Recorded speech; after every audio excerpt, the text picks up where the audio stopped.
What's going on, you Brapaholics? Welcome back to the channel. Alright, so we're here today. We're going to see if this Polaris RZR 1000 XP is a good trail riding machine. So I've been doing this series that I'm starting. Probably going to call it, is it a good trail riding machine? So far I've done the X3 and Wyatt's K&M Defender.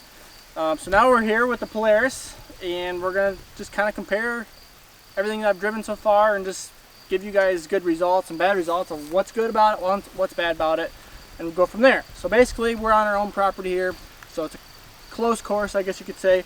Everybody rides their own trails, so I just kind of want to give a perspective of what you or other people might be in. So we're in 2-track trails, trees, brush, logs. We're just climbing over everything. We do a little high-speed section to kind of compare if you're on maybe just a straight shot sandy trail. I don't know. Depends what kind of trail riding you do. It depends on what you like to ride. This is not stock at all at this point. The only thing stock about it is the frame and tires, I would say. It's got a tune in it, so we're pushing more horsepower. It's got a stage 2 clutch, I believe. I have to ask Brock. Got a aftermarket Assassin's exhaust, I believe. Which sounds nasty. Yeah, aftermarket Assassin's exhaust. Sounds really gnarly. It's on the quiet mode, so it actually does get louder. Ear-piercingly loud. Yeah, it's loud. And other than that, I mean, you got rear bumper, we got whips on here, so that doesn't really affect much. The bumpers I would highly recommend if you're trail riding, especially if you hit something, but they also are good brush guards. We're pushing around 130 horsepower, so it's going to be, power-wise, it's close to a stock X3. Well, some future predictions, I think this is going to be probably the best trail riding machine I'm going to ride so far. So it's going to be this versus the turbo. I used to have a 900S, and that was honestly probably the best trail riding machine out of anything. Yeah, it doesn't have as much power, but it's a little bit narrower on the trails. It's a 60-inch rather than a 64 like this. Being smaller, I think it makes it a little bit more maneuverable on the trails.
Wondering why there's only one whip working.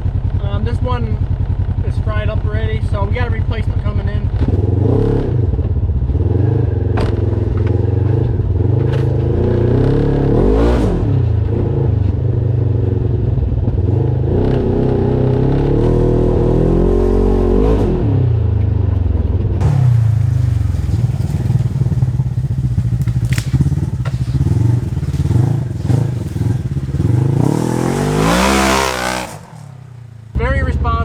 So this is going to be a little bit over the edge on what you're going to be getting if you're running a stock. But this is more about how does it handle on tight trails and corners. Because we already know that you don't really need 130 horsepower just to go riding. But it makes it a whole lot funner.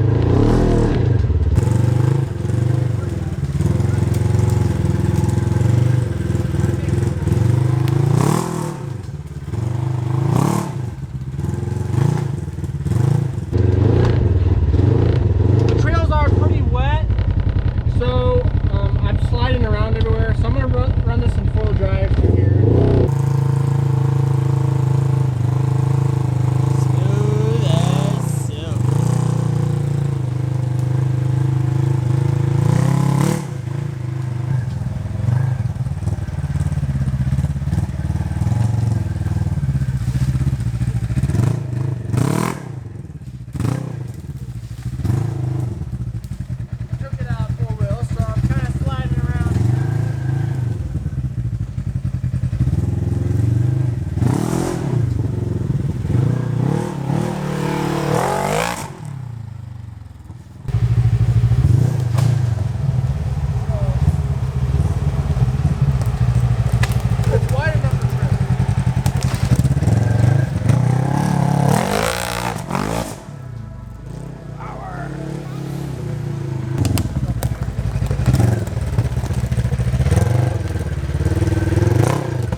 Defender, not so much.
So this is going to be a prime example, guys, why putting a lot of horsepower to something isn't always the best idea, especially if it isn't designed to go higher. Who knows how bad this drive shaft was to begin with, but I just blew the drive shaft out going to the front diff. And the greatest trail machine ever. The greatest trail machine ever just kind of died on me. Couldn't tell you. This is the 2018, so we got about 2,000 miles on it so far, so who knows what happened. But we also throw in a lot more horsepower than stock. Not really sure what happened. I had it in four-wheel drive trying to go up this hill, and I just kind of really reamed on her. I don't know if I twisted it with the power or if something hit it. I don't know. Not a huge deal, but we're gonna have to just replace the whole thing. I just got done redoing the entire drive shaft system on a Polaris Ranger Crew. So you're experienced. I am heavily experienced at this point, so now I gotta fix one on this RZR. It must be Polaris problems, I tell you. Means you can charge more because you're experienced now. So yeah, this blowing money shirt, it's probably, if it was a turbo, maybe it'd be a bigger deal, but you know, Polaris problems. So anyways, long story short, yes, this is a really nice trail machine. I would definitely prefer this way over the X3 if you're doing nothing but trail riding. I would get a Polaris RZR, and I'd probably get a Polaris 900S or a trail. They call it the Trail Edition now, probably because it's really nice on the trails. Trail S. They call it the Trail S. For trail riding, it's fine. This, I would say, is kind of like the X3. It's good for dunes and it's good for trail riding and other stuff, jumping and stuff. It's not good at hauling firewood though, where the Defender would shine. Yes, this ain't a utility machine. This is a sports machine. It's just meant to rip around and do a lot of dumb stuff on it. So we're gonna wrap things up. Thank you guys so much for watching. Unfortunately, I have to repair Brock's machine. Not a big deal though.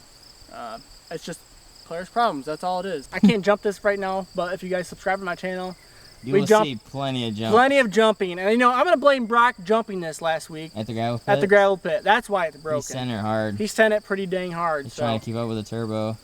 He's gonna be pissed because he got brand new 32-inch tires on this. So if you guys wanna stay, also we're putting 32-inch tires on this. So subscribe and you're gonna see us put that on there. But it's gonna be down on the count for a bit. Well, can you run it in two-wheel drive with no drive shaft? If you take the shaft out, yeah. Oh, it still can jump it in two-wheel drive. You don't need four-wheel drive. That's true. Shit like this happens. Yeah. I'm sorry, bleep like this happens. So, we were discussing that so far in this Trails and Woods edition that we reviewed 3 machines, and 2 of them were Can-Ams. 2 of them were Can-Ams. And they made it back just fine. They did, no breakdowns. So, the RZR, on the other hand, we are going at Mach 2 miles an hour. We are. And it sounds like a diesel with some low.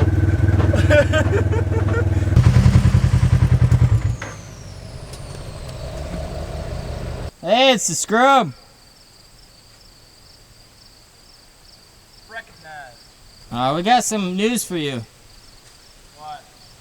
You should probably come down here. You have a long day at work. Yep. So you're probably gonna want this beer. Why? You probably want to sit down. I blew it up. You blew up my RZR? No, I'm just kidding. No. But I broke the drive shaft. Drive shaft? Not that one, but up here. It's not straight right there. Oh, nice. All that power. Well, I mean, that was my first guess, but my second guess was it's a Polaris, and it's just a piece of trash. Yeah, we were discussing. We've reviewed 3 machines, and this is the first one to break. The first Polaris we review it breaks down. Heavily modified. Pure, raw power. Takes a lot of skill to do that. So I had it in 4-wheel drive, going up a steep hill, and I gave her the beans a little bit. She hooked. And it twisted or bent or something. I don't know how it happened. So I owe you a drive shaft. So your new wheels are gonna have to wait a bit. That's fine. Maybe it's a good thing. Your new wheels are gonna do the dirty work anyways. So I got a question. Does he get to pick the drive shaft? No. Hey, as long as it's OEM. OEM or upgrade for the same price. We'll do some shopping. But it'll probably be OEM. Blowing money and it's financed. Blowing money. This is why a good example why you should get a Can-Am. That's not how it works. Look at that cute little pink star.